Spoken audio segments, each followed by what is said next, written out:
নমস্কার বন্ধুরা, only local চ্যানেলে আপনাদের স্বাগত।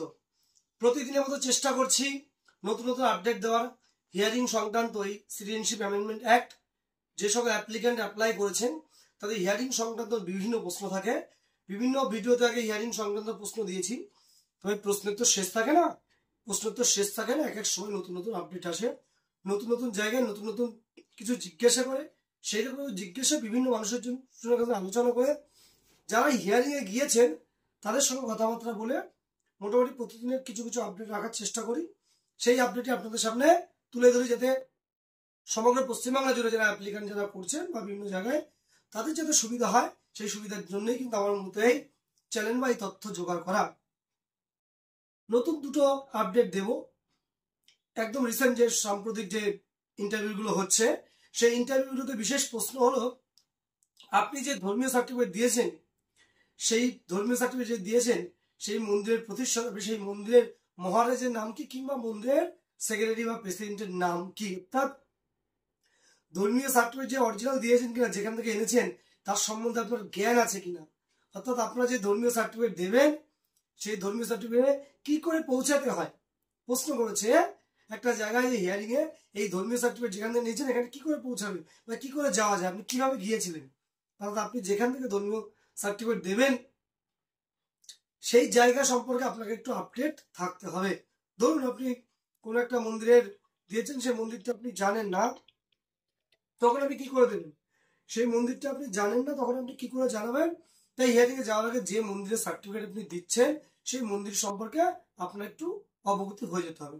ধরুন আপনার বাবা বা মা সার্টিফিকেট নিয়ে এসছে, আপনি সেই মন্দিরে কখনো যাননি, বাবা মা সেখানকার দীক্ষিত বা সেখানে যাতায়াত করেন, সেখান থেকে নিয়ে এসছেন, আপনি কখনো যাওয়া হয়নি, শুনেছেন, কিন্তু আপনাকে জেনে যেতে হবে সেই মন্দিরের প্রধানের নাম কি, সেক্রেটারি বা প্রেসিডেন্টের নাম কি, কিভাবে সেই মন্দিরটায় যেতে হয় বা মন্দিরটা কোন থানা এরিয়ায় অবস্থান করেছে।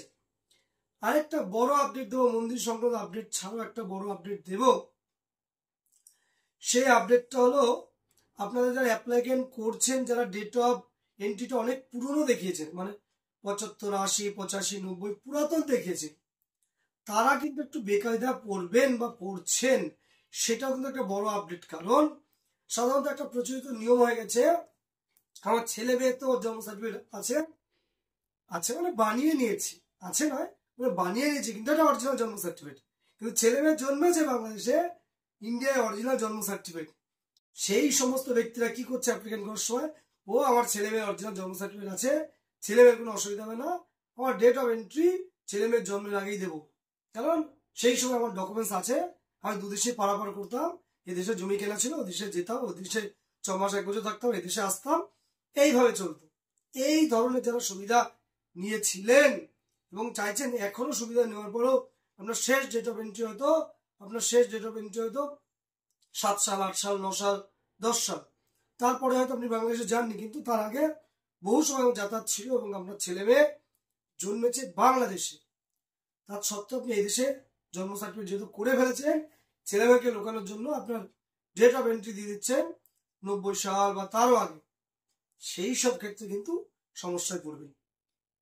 সেই সব ক্ষেত্রে কি সমস্যায় পড়বেন, সেই সব ক্ষেত্রে এখন কিন্তু হিয়ারিং এ চাইছে একটা নতুন জিনিস, যাদের ডেট অফ এন্ট্রি অনেক পুরাতন, যারা হিয়ারিং এ বসে আছেন, যারা ভেরিফাই করছেন, তারা তো ছোট বাচ্চা নয়, তারা আগেই বলেছি বড় বড় অফিসার, ভালো ভালো বাছাই করা অফিসার তারা করছেন, তারা কিন্তু সবকিছু বোঝেন বা জানেন। তাই এখন দেখতে চাইছে আপনার পরিবারে কে কে আছে, ছেলে মেয়ে যদি বিশেষ করে থাকে, ছেলে মেয়ের birth certificate, original birth certificate, এখানে কিন্তু আপনি আটকে যেতে পারেন।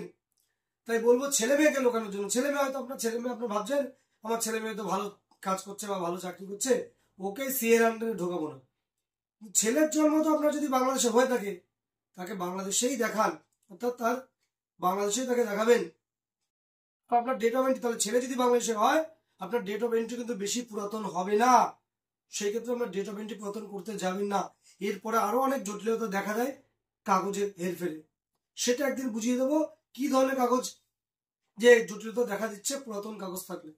তাহলে আজকে ইন্টারভিউ সংক্রান্ত দুটো বিশেষ গরম গরম আপডেট দিলাম। একটা ধর্মীয় সার্টিফিকেট, সেই ধর্মীয় সার্টিফিকেট কোথাকার মন্দির সম্পর্কে আপনি সচেতন থাকবেন, তার মহারাজের নাম বা কি করে পৌঁছাতে হয়, এবং আপনি আদৌ গিয়েছেন কিনা সেই মন্দিরে, এবং আপনার ডেট অফ এন্ট্রি যারা পুরাতন দিচ্ছেন তারা কিন্তু ভাবনা চিন্তা করে দেবেন। ছেলে মেয়েকে বাঁচানোর জন্য দিচ্ছে, ছেলে মেয়ে বাঁচানোর কোনো প্রয়োজনই নেই, ছেলে মেয়ে এমনিই বাঁচবে। আপনার সার্টিফিকেট হয়ে গেলে আপনার ছেলে মেয়ে সার্টিফিকেট অ্যাপ্লাই করলেই পাবে, লুকানোর কোনো দরকার নেই, ভয় পাওয়ারও দরকার নেই, সঠিকটা দেন। কারণ এদেশে ঢোকার পরে মিথ্যাকে চুরি করে করে করে কিন্তু অভ্যস্ত আমরা। যারা দেশে ঢুকেছেন জাস্ট বলছি, আপনাদের কিছু মাইন্ড নেওয়ার দরকার নেই, মানে বাস্তব ফ্যাক্টটাই। এদেশে ঢুকে একটা ডকুমেন্টস তৈরি করেছেন, কোনো জায়গায় মধু দিয়েছেন, কোনো জায়গায় ফ্রিতে করেছেন, আবার একটা ডকুমেন্টস তৈরি করেছেন, কোনো জায়গায় মধু দিয়েছেন, কোনো জায়গায় ফ্রিতে তৈরি করেছেন, সরকার সব জানে। যে শুধু সরকার বলছে আপনারা অ্যাপ্লাই করুন, সারেন্ডার করুন, তাহলে তো দরকার নেই এখানে লুকানোর। আপনি এসছেন পরে, আপনি এসছেন 8 সাল বা 7 সাল বা 5 সাল, আপনি ডেট অফ এন্ট্রি দেখাচ্ছেন 90 সাল, আপনার ছেলের জন্ম ওইদিকে বাস্তবিক, এখানে সার্টিফিকেট তৈরি করে ফেলেছেন বলে বলছেন না আমি এখানেই ছেলে মেয়েকে দেখাবো, ছেলে মেয়ের করার প্রয়োজন নেই। এটা কিন্তু একটা ভুল ধারণা। তাই বলবো, আমরা বলেছি প্রথম থেকেই, আমি সিএ সবসময় কাউকে জোর করি না, কিন্তু যেহেতু আইনটা এসছে আপনারা অনেকে অ্যাপ্লাই করছেন, বাস্তব ফ্যাক্ট আমি তুলে ধরি। অনেকে বদনাম করার চেষ্টা করে, ভুলভাল হয়তো আমি বকি, আমি আদৌ বলি, সবসময় বলি আমার অত জ্ঞান নেই, আমি আপনাদের কাছে এদিক ওদিক করে কিছু সঞ্চয় করি, সেটাই আমার চ্যানেলে শেয়ার করি বাস্তব ভিত্তিতে। সত্যতা আপনি যদি বলেন সেই ব্যক্তিকে ধরে নিয়ে এসে বলতে কে বলেছিল, আমি পারবো না, কিন্তু একটা তথ্য জোগাড় করে দিয়েছি, আপনি আমার কথা মানতেও পারেন, নাও মানতে পারেন, সম্পূর্ণ ব্যক্তিগত ব্যাপার। এটুকু বলে সবাইকে আবার প্রণাম জানিয়ে আমার এই ছোট্ট ভিডিও শেষ করলাম। সকলে ভালো থাকবেন, ধন্যবাদ।